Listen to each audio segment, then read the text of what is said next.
Brian Tarian here from the Disability Digest with some information about how much your Social Security disability benefits are worth. I am putting together this video because in my 17 years of experience in helping people get their benefits, keep them, and maximize them, it's what we do here at the Disability Digest. I'm seeing people that approach the process not understanding it, not understanding the value of their benefits, and thus they don't put the importance in place that, in my opinion, is required to get their benefits. Some people don't get them at all. So that's what I hope that I accomplish in this video. So I'm going to cover a few points, go through an actual real example of like an award letter and break that down and what that's worth and how that could translate to you. And then provide you with some resources at the end if you are going through the process to make it hopefully easier for you and provide some clarity. All right, so here we go. I've got a list of things over here I want to make sure I go through. So the importance of applying. I am working with people that are out of work. One of the things that's common is they are optimistic that they can return to work, which I totally respect.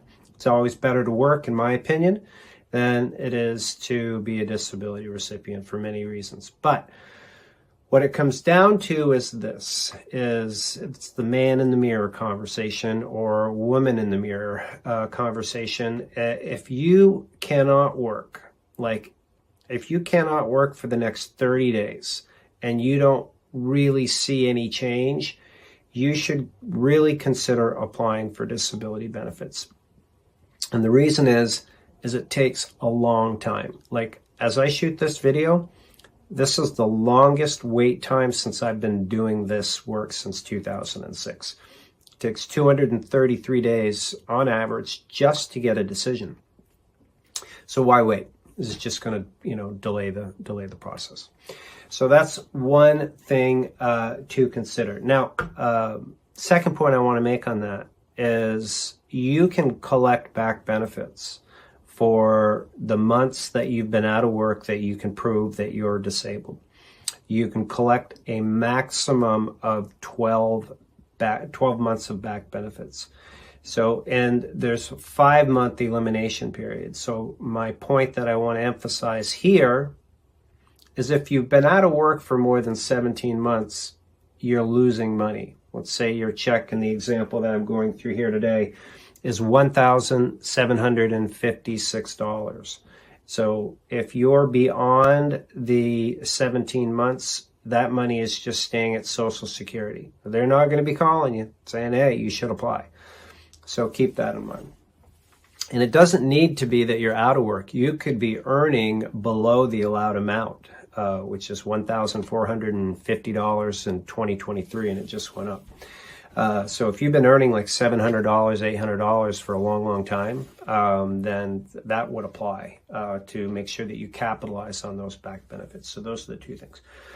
Next, I want to talk to you about when to apply, like the date to apply when you're out of work. Now, you can technically apply the day that you're out of work. You go start an application. That's totally consistent with the Social Security regulation. But we've seen like lots of numbers and since we've been doing this throughout the years. And what I've seen is that if somebody applies within the first 5 months of being out of work, the approval percentages are significantly lower, like around 19% is the highest. But if you wait until after the 5-month period, then it goes up significantly. Now, there's some outlier situations. If you're young, very difficult to get an initial application approved, like in your 30s, 40s. It's likely going to go to a hearing. There could be an argument there that you want to just do it, start right away. So, but for the most part, as a general rule, that 5-month is like the threshold that you want to take into consideration for doing that. Okay, so next thing is I'm going to have put up on the screen here an example of what Social Security disability pays.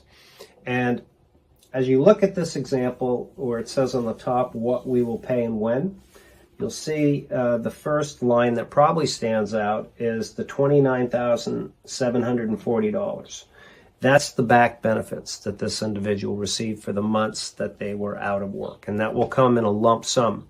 I'm going to talk more about maximizing that lump sum in a moment, but that can help, and often does help, clear up some medical bills, some things that were in arrears, to get that nice big back benefit check. Then there will be the monthly payment. This example is $1,756 a month. So that's a basic structure of a benefit package. Now, there's some other exceptions to this to take into consideration. If you have children that are under 18, they would be eligible for a check. If you have one child under 18, they would receive 50% of your check, 50% of the $1,700 and what was it, 56. If you have a second child, they'd receive 25% of that. So it goes up to 150% of your base check amount. So I'm not just sharing the concept with you here, but that's not really factored into the whole vision that I'm painting for what your benefits are worth. But it certainly could help to get an additional check like that. All right, next thing is once you have received your disability award benefits, on the very top of the disability award, there will be a date that says you are entitled to disability benefits on this date. 24 months from that is when your Medicare starts. And so oftentimes when people get approved, their Medicare is like available right away in months. Now, if you get approved quick, in month 10, then you've got to wait another, 14 months. So Medicare is a very helpful piece of this process because it takes care of your health care, and I think Medicare does a fantastic job. Now, I want to put this into perspective of what the value would be in this example that I'm sharing with you. Let's say this individual is 52 years old, and they're receiving their cash payments on a monthly basis of, $1,756. So the value of that annually is $21,072. All right, this person might have been making $50,000 a year, so it is quite a hit. But if you can't work, you can't work. That's the point here. Now, if you look at it from the age of 52 to 62, this is a period of time when there's no Social Security disability benefits available. You can't take early retirement. During that period of time, those benefits are worth $210,720. That's quite a significant chunk of change. If you're going to spend or get $210,000 in anything else, I expect that you would invest some time, effort, and energy into it. And that's what I'm encouraging you to do here.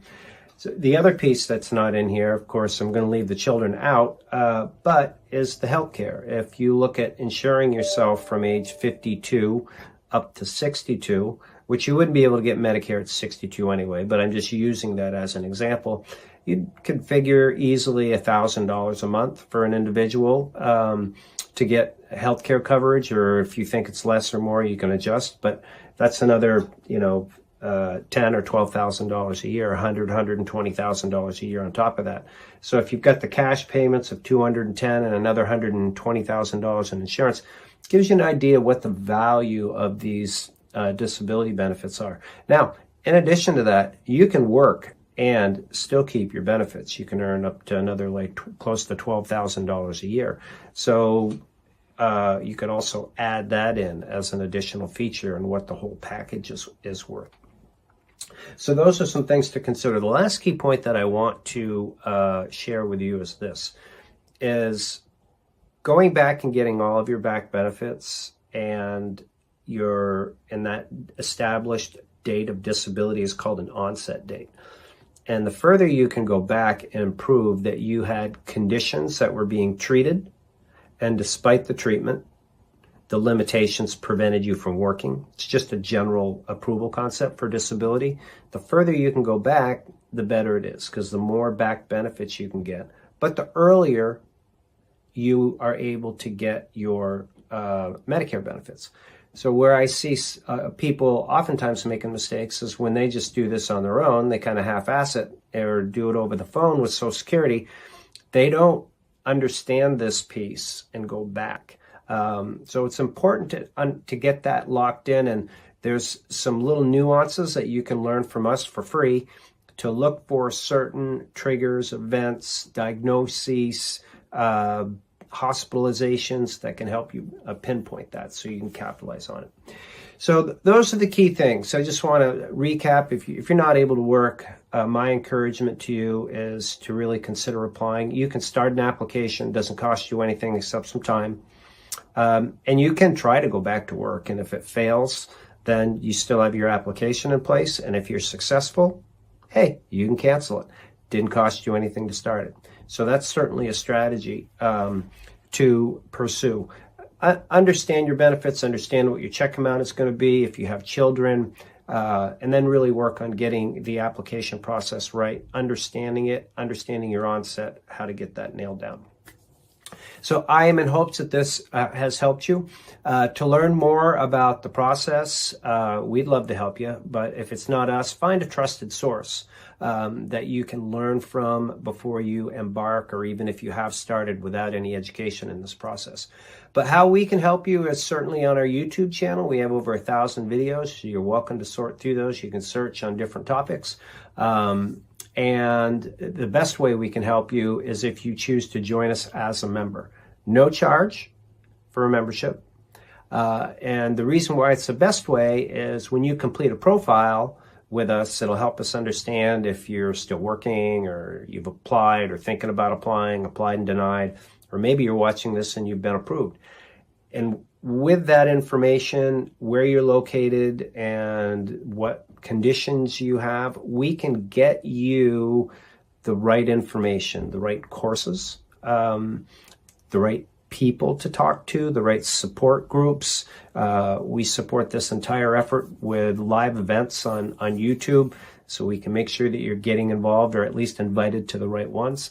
And again, there's no charge for that. When you come in as a member, there's no charge for the courses that we provide you.